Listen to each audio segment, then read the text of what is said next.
Hey guys, it's 60 degrees on December the 31st, almost the new year. So what am I doing? Well, I'm out in the shop next to the bee yard and I'm finishing up my Frederick Dunn long laying hive. And yeah, I know, I got a funny hat on, but even in the wintertime, you can get sunburned, and my dad had skin cancer, and so did my wife, so gotta protect the noggin, right? Anyway, let me turn the camera around. Let's take a look at this hive. All right, so here we are. So this is my long laying hive based on the Frederick Dunn design. These plants are free on his website at the Way to Bee podcast. It may take you to Fred's Fine Fowl, as he likes to say, but that's okay. So for my mouse guard entrance, what I did was I took some construction grade steel, drilled me out some 3/8 inch holes, and put that there so it works as a mouse guard. This will be left on all year. I have this on some of my traditional Langstroth hives. The hinges came off an old gate. I have bought some like that for my lay-ins hive that I'm working on right now. So yes, I'm going to tell you right now, I am an overbuilder. There are way more screws into this galvanized steel sheeting that it needs to be done, but that's just kind of the way I am. So if you look here, I've got handles for lifting. Hopefully this box is a one and done. You put it in your place one time, you don't want to have to move it again. Now the handles are a little bit lower than for some people. That's so that when you have to lower your knees down, put the hand in, and when you stand up, it uses your leg muscles to help you lift so you can move the hive. So what I have done here is Fred does an inside chain locker, and I really like the idea. But here in Texas, a whole lot more problems with hive beetles, and I was afraid that would just give them a place to hide.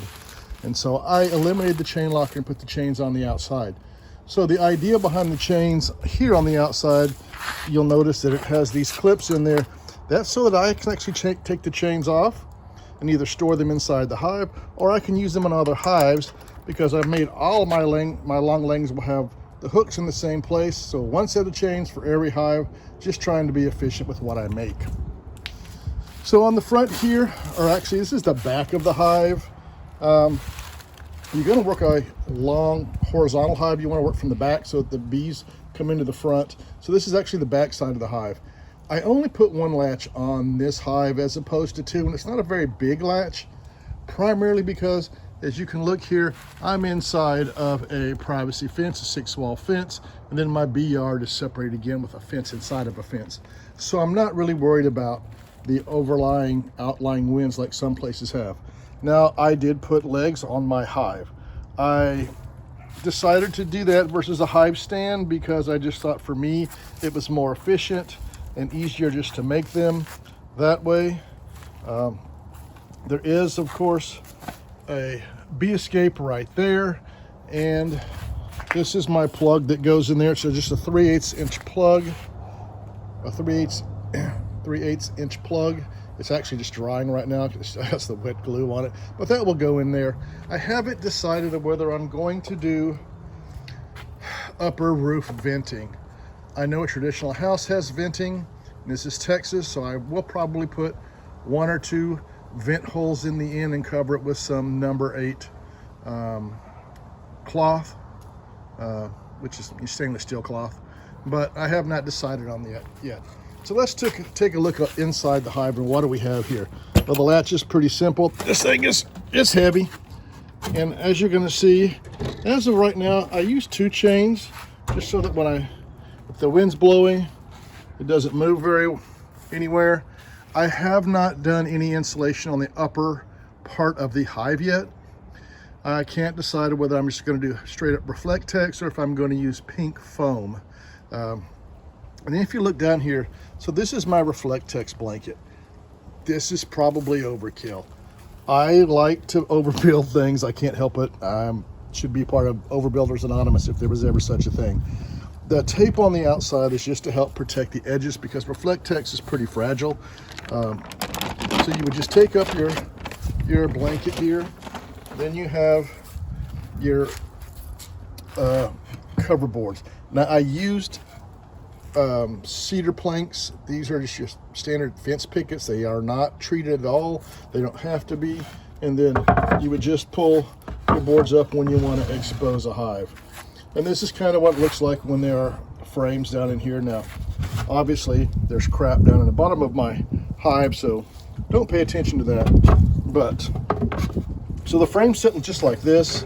This particular hive will hold about 32 frames. I actually haven't put all the frames in there yet. It might do 34, but I think 32 is about the right number of frames. Not using the hive locker gives me one extra frame to put in. Now, whether that makes a big difference or not, it's, you know, neither here nor there. But, so as you can see, because I'm using dimensional lumber, I had to do pocket hole screws just to make sure that everything set down really well. This is a simple butt, these are simple butt joints. You're just gonna glue and screw them. It is 2-inch, as they say it's a 2-inch, but really it's about a 1 3/4, I believe, when you take a look at. So twice the thickness of a standard long Langstroth hive, or even a traditional long lang hive. To be honest, I did two buys because it was really cheaper than buying one before, and I was really shocked. At least here in Texas at my local big box stores, I went with what was most efficient cost-wise. Now, like I said, I have not decided what I want to do on this insulation at this point. I also have observation windows, which they're all in my hives right now, but they're made out of your standard inner cover, and I'll kind of show you what I mean by that. So let me get an inner cover and I'll be right back. Okay, now that I've got my inner cover, so what do I mean by inner cover? So this is an inner cover that sits here and just will sit right up against the hive. So by itself, this is pretty useless in a long lang type hive. But what I do in my hives is I take this piece out, just take off the two clips on either side. These little staples, they just come out, you can slide the end off, and this whole piece will slide right out. Well, then what I do is I take a piece of Lexan, clear acrylic, and slide it in its place. And then I have a disc that I put on top, you know, one of the round discs that goes like on the front of your hive, so that I can turn it open in case I need to feed. It also gives me advantage of, if I just want to come in and look and see how the brood is, I just look right through there. I'm okay. I can close back up and go on and do whatever I want to do. Now, I wish I had an extra to show you, but all of mine right now are on hives, so I don't have any. I do have the stuff to make some more over here sitting in my junky yard right now where I'm working, but when I get one completed, I'll throw it on the hive here. I'll take some pictures, upload it. I'll give you guys an update after the spring comes. But anyway, that's kind of where we're at. So there it is, Fred. There's your hive, or at least your design, with my small modifications to it. Thanks again for the plans. Thanks again for the inspiration to do this type of hive. My first hive that I built here is a lay-ins, and I'll be honest, the dimensional lumber that I got for it, some of it was reclaimed. It's pretty wonky. The bees don't really care. It's not my prettiest hive. This is the third of my horizontal hives. The first hive I ever built was a top bar hive. I made it out of pallet wood when I was just trying to learn how to get into bees, and I'll be honest, it wasn't a very good product.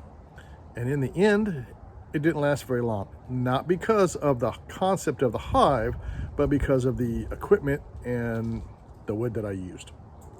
And I really didn't know what I was doing. I was just looking at YouTube, thought, hey, this is an easy way, cheap way to make a hive. It was, and if I'd used better wood, it probably would have worked out a whole lot better. Anyway, thanks again for watching. Fred, again, thank you for everything that you do and for all the education you share with us. I appreciate you very much, and I'll check you guys later. Bye.